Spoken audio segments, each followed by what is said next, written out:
नमस्कार, दी सरलास किचन मध्ये स्वागत आहे। आज आपण भरले ढेमसे कसे करायचे ते बघूया। त्यासाठी लागणारे साहित्य असे कोवळे ढेमसे घ्यायचे आणि तीळ, त्यामध्ये भरायला तीळ, थोडा मसाला, तिखट, हळद आणि बाइंडिंग साठी थोडं डाळीचं पीठ, मीठ आणि कोथिंबीर। चल आपण पहिले ढेमसे कसे कापायचे ते बघूया। हे कोवळं ढेमसे घेतलं, याचा हे देठाचा भाग आहे, हा असा काळा काढून टाकायचा।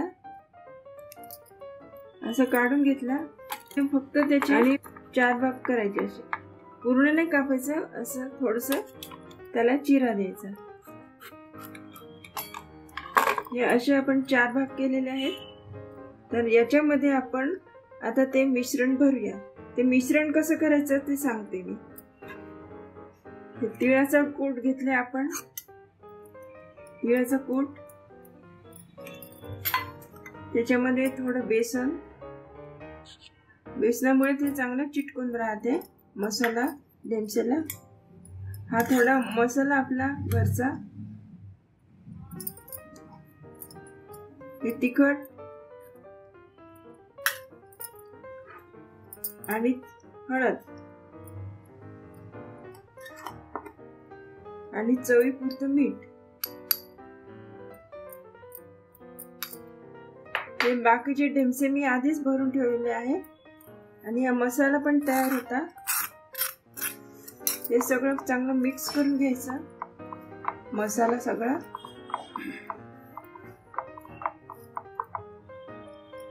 आणि मग या कापलेल्या ढेमस्यामध्ये भरायचा।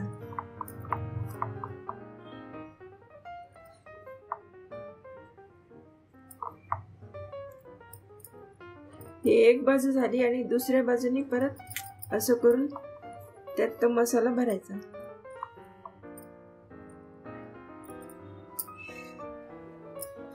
सगळे ढेमसे असे भरून घ्यायचे।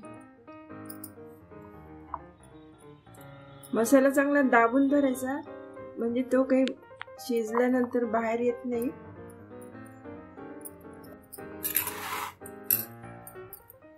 हे सगळे ढेमसे आता भरून झालेले आहेत।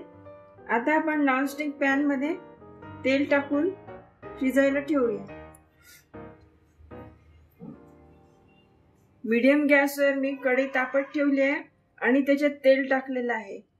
तेल थोडंसं जास्त टाकायचं आणि हे भरले ढेमसे आहेत, हे आपण असे व्यवस्थित ठेवायचे। याच्यावर वाकडे तिकडे नाही ठेवायचे, कारण ते वाकडे तिकडे ठेवले म्हणजे मसाला सगळा आपला खाली सांडेल। हे असे व्यवस्थित ठेवायचे ढेमसे सरळ। हे असे ढेमसे ठेवून झाले आहे। त्याच्यावर थोडंसं आपण कोथिंबीर टाकू। त्याच्यावर आपण झाकण ठेवू आणि साधारण 10 मिनिटं तरी लागतील। आता मंद गॅसवर ठेवूया। ढेमसे शिजायला ठेवून 10 मिनिटं झालेली आहे। आता आपण बघूया, थोडीशी परतून घेऊया, शिजले की नाही बघूया।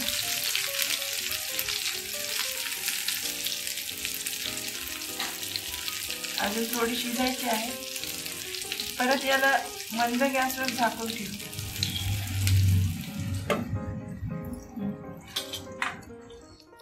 असे हे भरले ढेमसे आपले तयार झाले आहेत। खूप छान शिजले आहे। आपण एका बाउल मध्ये काढून घेऊया।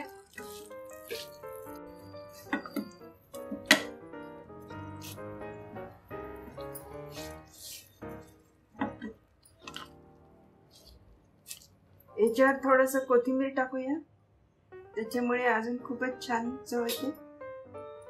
असे हे भरले ढेमसे आपले तयार झालेले आहेत। तुम्ही पण नक्की करून पहा आणि चॅनलला लाईक करा, शेअर करा, सबस्क्राईब करा। धन्यवाद।